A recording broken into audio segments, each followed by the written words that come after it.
We're down here in Exeter, and this is an incredible part of the country, and I'm excited to be one of my best friends in terms of just his influence, his wisdom, his leadership has really impacted my life and many other people. You may have heard of him. He's called Pugh, and he pastors an incredible church right here in Exeter. Mark, it's great to have you with us today. It's great to be with you, James. And I'm just thinking back to how we first met, and I'm just thinking back to how I came across your ministry, and you know, I've heard a few things from you because we both have a mutual friend. Yep. And so I remember some time ago you sent me an email. No, actually it was a Twitter message. It was in 2015. Do you remember that? I don't. No, I'm intrigued. And I think it was something to do with a youth conference I'd just been speaking at, and your son was there, and something had happened. Do you remember? Yes. That was our first kind of connection, and I think our mutual friend Rob Sharp was kind of part of that process as well. But I think it was at a youth conference, and I spoke, and your son was there, and something, he had an encounter with God, and then you got in touch, and then it was from there that we connected. And I've been to Exeter many times since. Yeah. Do you remember much of that? I remember that really well now. I can't believe I forgot that, because it was such a key moment for our family, a really significant time. Yeah. So God touched my son's life so much. And what was beautiful, that youth event, I'd started many years previously and handed the leadership on to someone else. And so to think that when I started that event off, I had no idea that my kids later in life would be influenced by it. But then that moment when you spoke, he felt God speak to him really clearly. And that was so encouraging to hear from you, because it was from that we started connecting some more. And I've been down to Rediscover Church several times now over the years to speak, to encourage in prayer and do some teaching. It's been incredible. And every time I've been down, I've been very, very inspired by your leadership, your wisdom, and just a lot of things that seems like God has just deposited in you. So what I want to kind of unpack is your journey, really. How did you end up in the position you're in right now? Well, right now you're pastor in a church, but before that you were kind of overseeing the youth ministry of Elim, really. And then I guess you're involved in ministry in some capacity before that. Can you just talk us through your journey? How did you end up in this position, serving God in the way you're doing right now? Well, as a 15-year-old, I wanted to become a computer programmer. Wow. So I had a little ZX81 Spectrum for Christmas, a Sinclair ZX81 with a whole 1K of memory, and it inspired me to want to go into computing. But then I went away on a holiday, a Christian retreat, for 5 days down in the south of England. And at that event, as a 15-year-old, God spoke into my life. Wow. And I knew at that point that my future was completely different to what I'd anticipated it to be. So as a 15-year-old encountering God, I just wanted to give my life to serve his purposes. And of course, serving him doesn't look like full-time Christian ministry for everybody. You know, many of our Bible heroes are civil servants and they're business people. So serving is not just done in church, but I knew that was my call. And so at 16, I started working with an evangelist, traveling around the country. Did that for 2 years. Marilyn Harry? Marilyn Harry. Would you believe I was just with her last week? She is a hero. She's amazing. She's incredible. And her passion for souls. She's we're from the same area. In Wales. In Wales. And in fact, it was my grandparents took Marilyn to the crusade the night she got saved. Wow. So when I started working with this evangelist, it was like this beautiful circle, really, that God had set up. But I remember someone said to me, "You're too young to serve the Lord." And Marilyn had this word that she spoke to this person that said, "He's too young." She said, "If you can join the Queen's army at 16, you can join the King of Kings army." Wow. And from that moment, God just did a real job in my life. And so I was involved in leading worship, doing schools work, doing missions in different places, and saw miracles night after night, healings, salvations. And it was an incredible experience. Around about that time, probably 2 years later, I went to a big event where John Wimber was, Mike Bickle, Paul Kane. And John Wimber asked everybody in the room who was under the age of 21 to come forward. And so I was still in that category at that time. So I went to the front. There was a handful of us at the front in this fairly large meeting. And John Wimber said, God, I want you to reveal your heart to them. And at that moment, I just buckled over the intensity of the pain, and I began to cry out. Wow.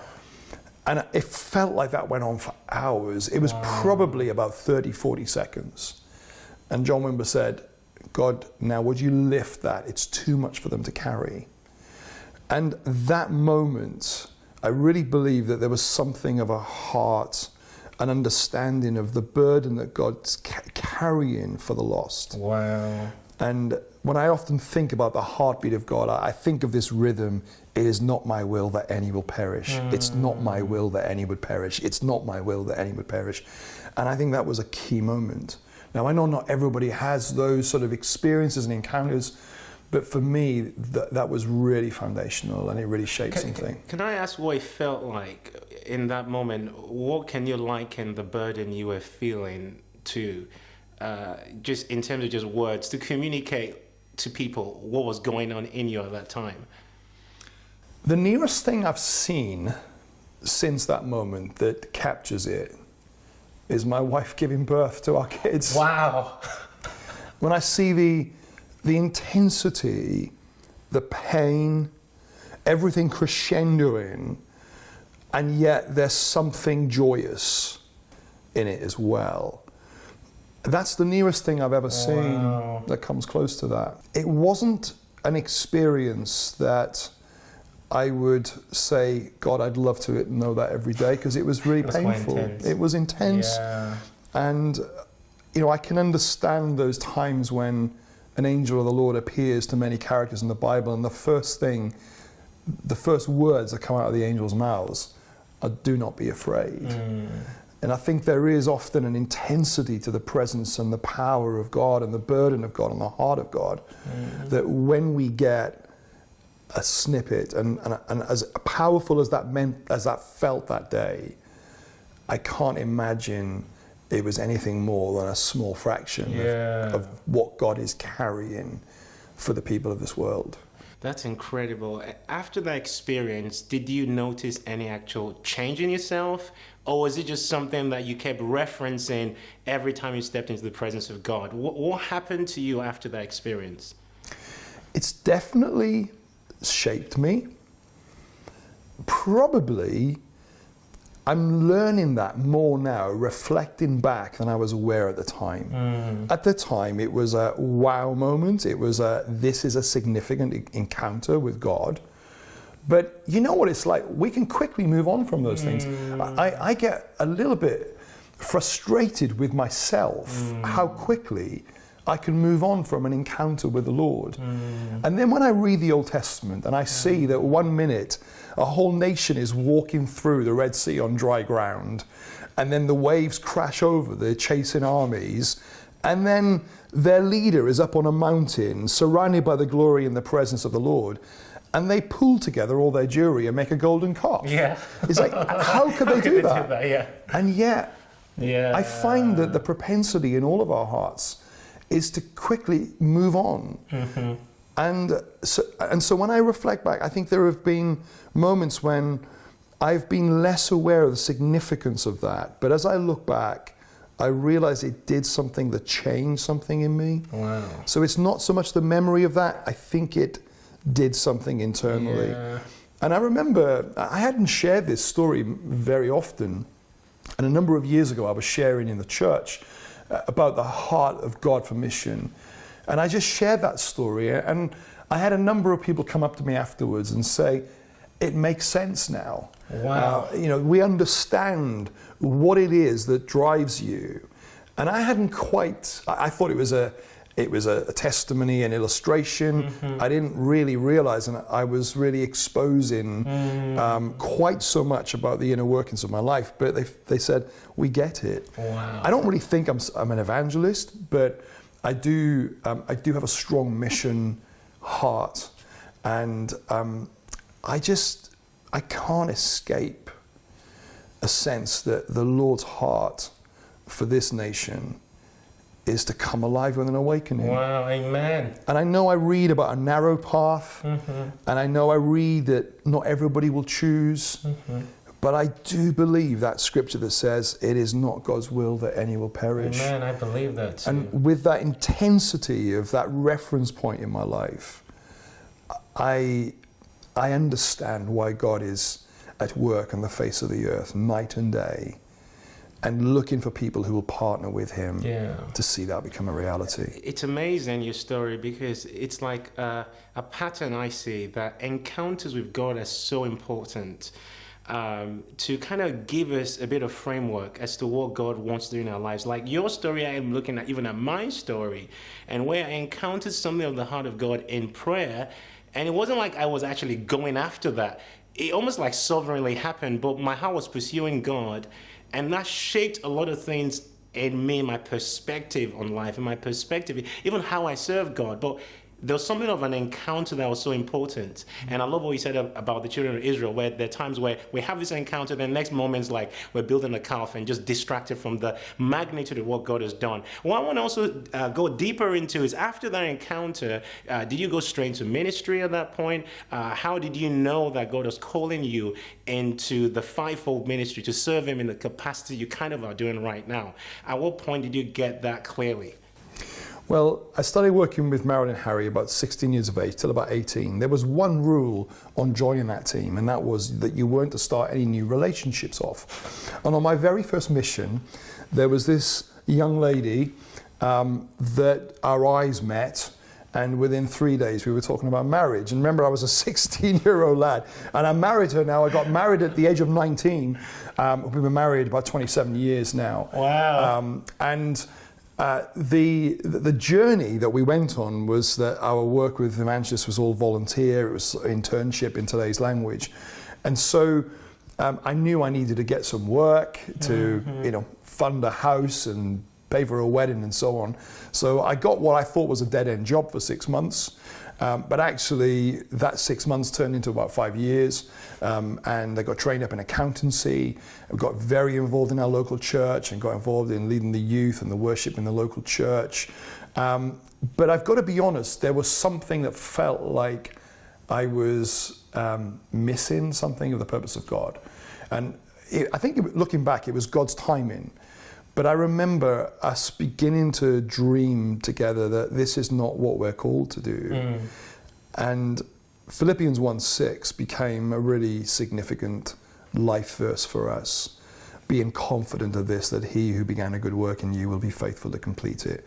Now, it was a 4 or 5 year journey. When I read about Abraham and Sarah and the promises of God and the lateness of life, 5 years is not a long time to hold on to. And God was shaping us, and I think it was part of his plan. But when I look back at that moment, there was a season that we were stepping into where we just knew the stirrings of the Spirit of the Lord. And it was incredible. We, out of the blue, had an invitation from a pastor who was leading a church in another part of the country. Never met us, but he'd heard about us through a mutual friend. And he contacted us and said, we're looking for a youth pastor and a worship leader, and wondered if you'd be interested. So we were living in South Wales, been married about 5 years. So we drive up to Derby, which is where this church was, and we fell in love with it. Oh, wow. And within weeks, we'd packed our jobs in and we'd moved up to Derby. We were there for about 6 years, youth pastor in a church. And then felt God bring that season to a close. And then we became associate ministers at a church in Birmingham. So I was in a great church there. God was doing some beautiful things.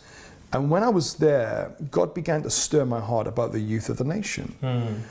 And I'm part of the Elim Pentecostal churches. It's always had a great heritage of young people. But I think in the movement, faith was pretty low for young people at that moment. It was like, can God really do anything with young people in the Elim churches? And in the midst of that, I felt God say, absolutely. And we had this little thought in my mind that I believe young people can be serious for God. Wow. So we set up this organization called Serious for God.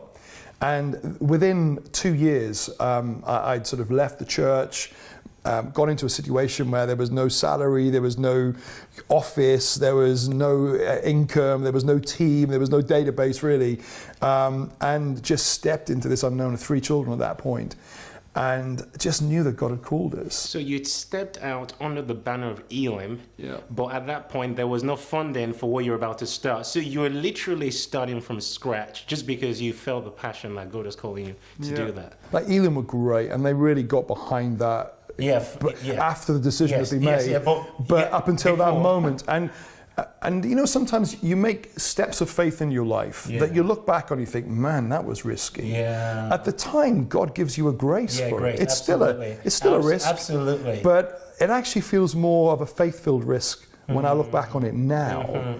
Our 3rd child was about to be born. Wow. We were in a church that was buzzing. You know, we'd probably grown significantly in the 4 years we'd been there. You know, people didn't want us to leave, and so it didn't really make much sense in the rational. But somebody asked me a question. They said, you could continue with the church, and you know, people love that to happen, or you can step out into this new pioneer ministry. In years to come, whichever decision you make, which would you look back on and regret the most not trying? Wow.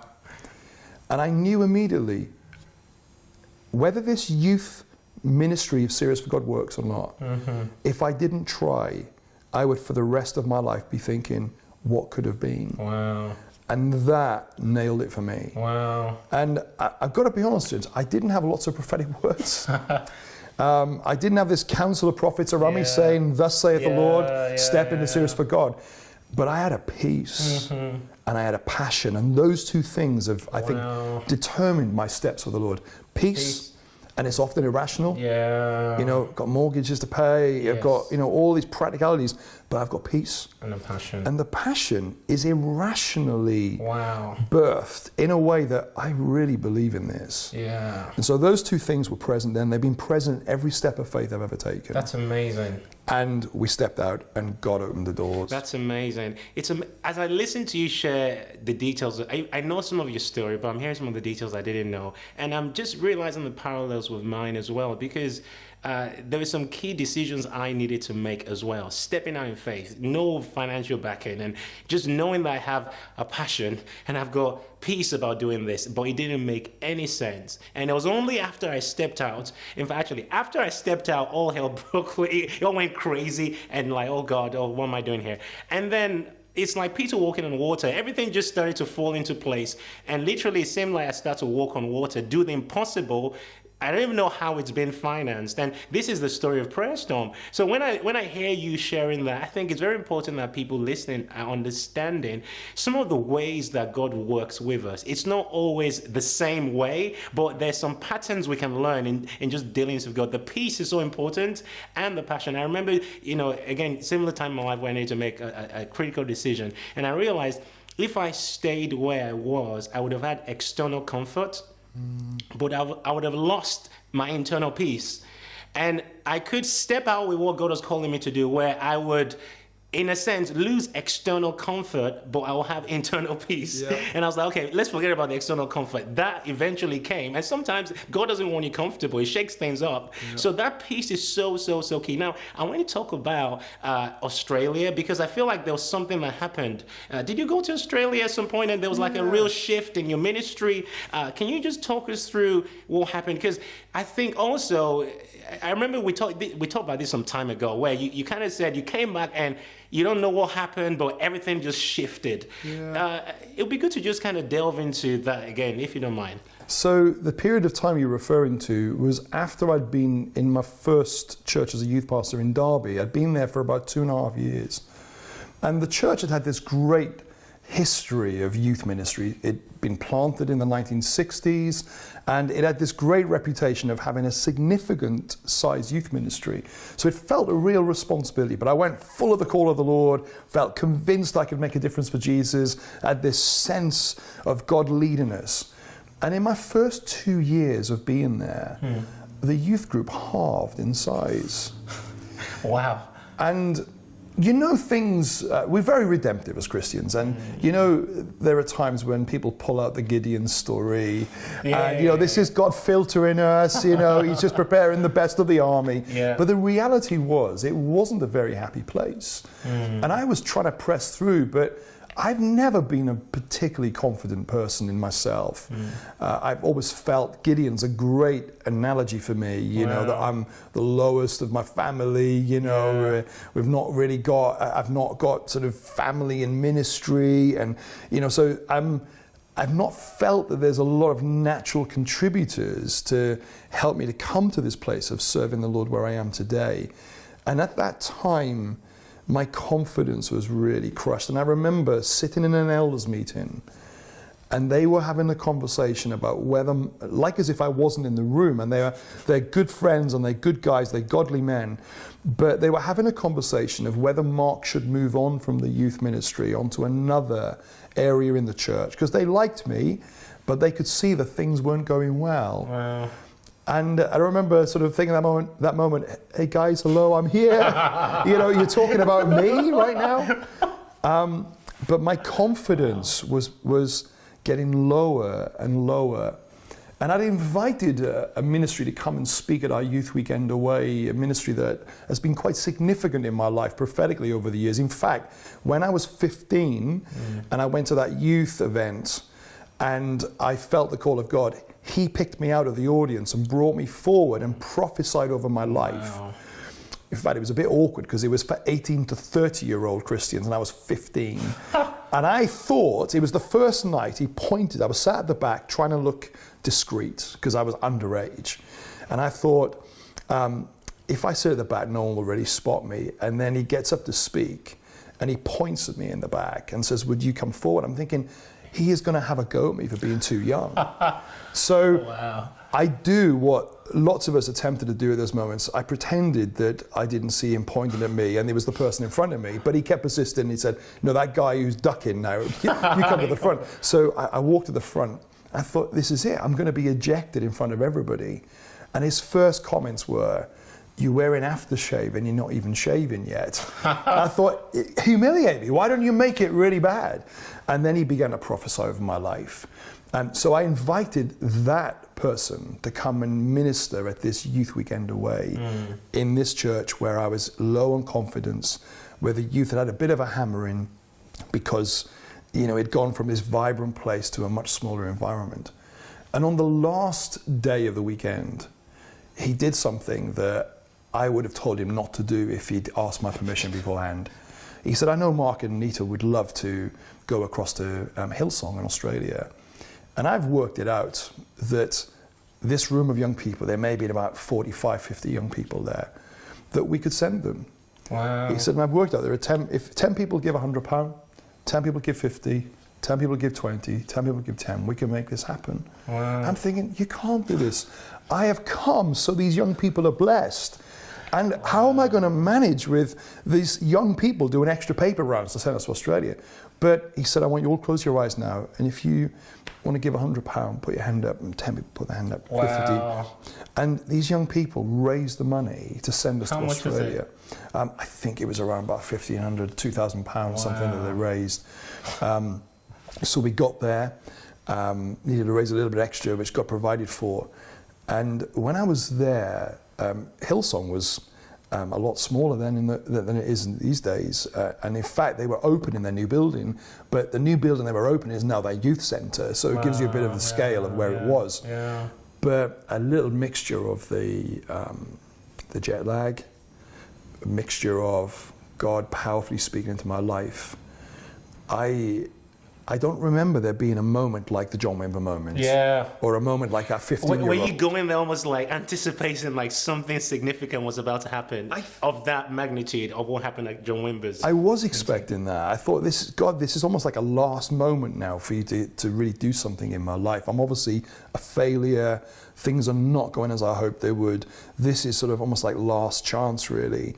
And I was expecting this encounter, but actually what happened, I can't put my finger on it, but I came back different. I came back renewed. I think being around vision, being around people who were passionate for the Lord, And I think what it did, it spoke less into me, and it spoke more into how big God was, and the big things God could do, and the largeness of his purpose on the earth.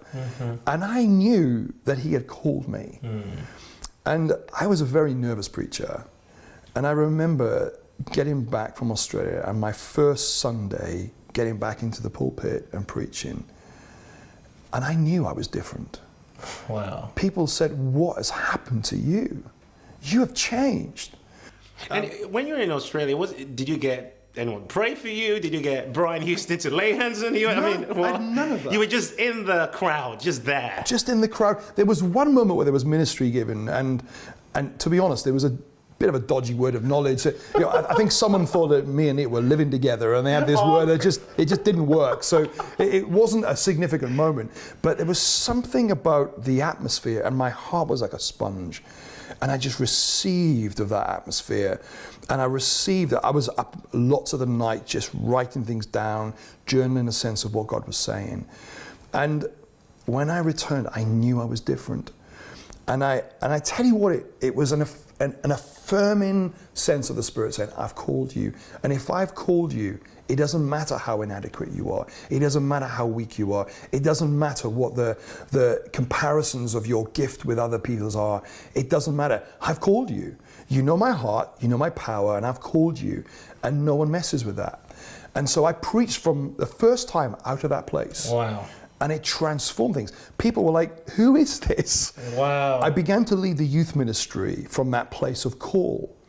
And we began to shape things. I realized that I'd been intimidated to change things because of the history. Wow. My sense of inadequacy was under hostage to fear of change. And I came back, "No, I've been called. The things in my heart, God has spoken to me about." So I began to put changes in place. In the next few years, the youth ministry just grew and grew and grew to a point where we were getting more young people on our Friday night youth club than when we began to the church on a Sunday. We were, getting 200 to 300 young people every week. And it was because I was no different. I was the same mix of gift. I was the same personality. I was the same bunch of historical inadequacy, and yet I clicked with that sense Something of changed call. in you. I knew Wow. if God has spoken it, all I can do is either fight it or accept it. Wow, that's just an incredible story. And I know that'll be encouraging for many people. Because sometimes we think for God to move, it always has to be spectacular. The John Wimber encounter was a bit spectacular. The Hillsong encounter was anything but spectacular, but something was deposited and you came back different. Now let's fast forward to Birmingham. You're in Birmingham, you've left the church, stepped out in faith, taken on serious for God, and then God gives you this vision again for something that kind of is unheard of, really. And I don't really know if people dream on that scale. Did you talk about what God deposited in you about the number of people you could believe for in one event to get saved? Well, can I tell you a little bit of the unspectacular story to what I'm about to explain? Mm-hmm.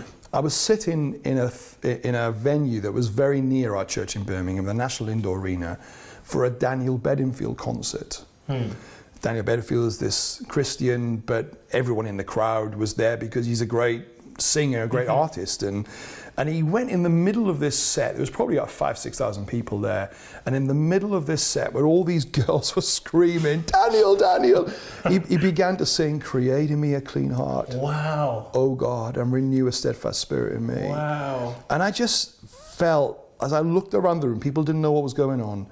I thought, that's what we have to do. We have to get people who don't know Jesus into environments where they encounter the presence of God. There was a hush that came into the room. And at that point, I felt the Lord ask me a question. He said, "Do you believe 1,000 young people can give their lives to Jesus in one day?" And I said, of course I believe that. Of course that can happen. God, you can do anything. But I realized that the invitation to answer that question wasn't about just a generality. Of God's ability. God was saying, actually, will you believe and partner with me on this? Now, up until that point, the largest event I'd run was for 1,500 young people. And they were largely Christians. You know, we may get 40, 50 young people give their lives to Christ over the course of a weekend, but we had no experience of what we were about to step into. So with the team, we began to dream, what would it look like to see 1,000 young people give their lives to Jesus in one day? Proclamation evangelism was a little bit out of vogue around that time. It was when the rising of all the social action was beginning to rise up as a great way to spread the love of Jesus around our communities. So there was a lot of things that we didn't have the skill set, we didn't have the experience, and culturally this wasn't on the theme of the moment. But as our team began to dream it, we began to think, how do we do this? So we thought, well, we need to have a big venue. If we're going to have 1,000 people give their lives to Jesus in a day, probably there needs to be quite a lot of Christians in the room and quite a lot of non-Christians. So it needs a big room. So I remembered my youth when I was, I think, around 14 years of age, going to the National Exhibition Centre on the edges of Birmingham to see Reinhard Bonnke preach. It was the time when a lady got out of the wheelchair and began to run around, and there were 12,000 people who went crazy for Jesus at that moment. It was an incredible experience, very formational in my youth. And I remember that venue. I thought, what about that venue? A centre in the nation, this is a national ministry. So we arranged to go and see the people at the National Exhibition Centre, and we got the costings, and this just felt ridiculous. You know, here we are, no experience. But we signed on the dotted line. So at that time, Serious for God had started as a youth ministry within Elim. Yep. Okay. And it was a few years on from starting it. So we now had a training program for youth pastors. It was validated by university. We had a range of new initiatives. We were running a regular annual conference for young people. But this was a completely curveball. So we booked the venue. And the leaders of Elim were very gracious, you know, because this was underwriting quite a lot of risk here. But 2 weeks to go, we'd booked 5,000 seats. And 2 weeks to go, I go to a board meeting of the National Exhibition Centre executives, represented from the box office, the venue management, the event management, and then we have production management.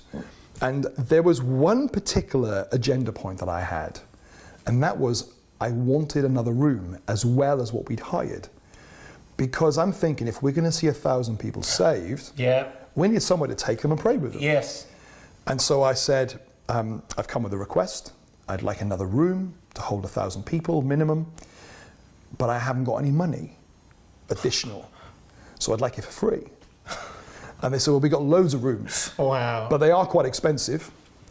I said, well, I need it for free. And then the event manager said, how are bookings going at the moment? And looked across to the manager of the box office. This was 2 weeks to go. The manager of the box office looked and said something I didn't want to hear. No event organizer wants to hear that. They said, you have sold 1,200 tickets so far. So here we were, 2 weeks to go, 5,000 seater venue. And 1,200 tickets. 1,200 people, of which I guessed a load were Christians, so the goal of seeing 1,000 people saved was going to be challenging. And then they look at me and say, you've sold 1,200 tickets and you want another room for 1,000, are you serious? And I looked at them in the eyes, I said, God, I need your grace and help right now. I said, I'm absolutely serious. Wow. They had no idea what was going on inside me at that moment, because I'm having all these doubts, all these thoughts. But there's a grace upon me, and I just know that God has spoken. So they give us this extra room that held about 1,500 people. Can I just say, from someone who puts on a lot of events, I understand that kind of panic or wobbly feeling or whatever it is that happens when you've booked a room for 5,000, only 1,200 have paid for the ticket or booked tickets or whatever, and it's only like a few days to the event. It's not a very comfortable feeling. And like you said, that you felt the grace of God. Well, it has to be the grace of God, because it's not a nice feeling to step into an empty room. And you know when you organize events, the sums of money that are involved just for a short space of time on this scale are astronomical. And we already had made the price point a point where we were going to invest in it. So even if we'd filled the arena, we were still going to have to subsidize it for evangelism purposes. So this is amazing. About 4 days to go, I get a call from the box office. it's full. What do you want to do? We're still getting phone calls. So Wow. we increased it to an 8,000 seater venue with a few days to go. And we filled just under 7,000 of those seats. And then the event itself, the evangelists I'd invited in to give the gospel appeal. So we had lots of bands and lots of really exciting things taking place. And I wanted the Christians actually to realize that their presence there to worship was really a significant testimony. What I didn't want to happen was that they'd all brought their friends and then stand there like cardboard cutouts thinking, I don't want to lift my hands because what my friend's going to think about me. So we made this video at the opener that said something like this: excited people lift their hands. And then we had a picture of football supporters doing this. Excited people clap, and we had somebody celebrate clapping on video. Excited people dance, and we had some people at a wedding dancing. And then it said this: in this room are thousands of Christians who are excited about Jesus. Wow. And then the band kicked in, and it gave, amazing. gave permission to everybody to engage in that. Did you feel a difference from just that opening kind of video and encouraging people's freedom? Did you get a sense of people engaging in a better way than they would have if it was just the band just doing their thing on the stage? I believe it was critical. What it did, it gave a narrative. People knew that actually my excitement is justified. If they can get excited about football, absolutely. The one who saved my soul, he should absolutely be the centerpiece of my excitement. So I can demonstrate that. And my friends now know that when I do that, the reason why I'm doing it. So we gave a narrative. And then the evangelist got up and he gave a gospel appeal. And he said, if you today would like to give your life to Jesus, pray this prayer. And now I would like you to raise your hands. So I'm stood side stage looking out over this 8,000 seats. And I see hardly anybody lifting their hands. And I'm thinking, this is going to be one of the biggest evangelistic failures in the history of the Elim churches.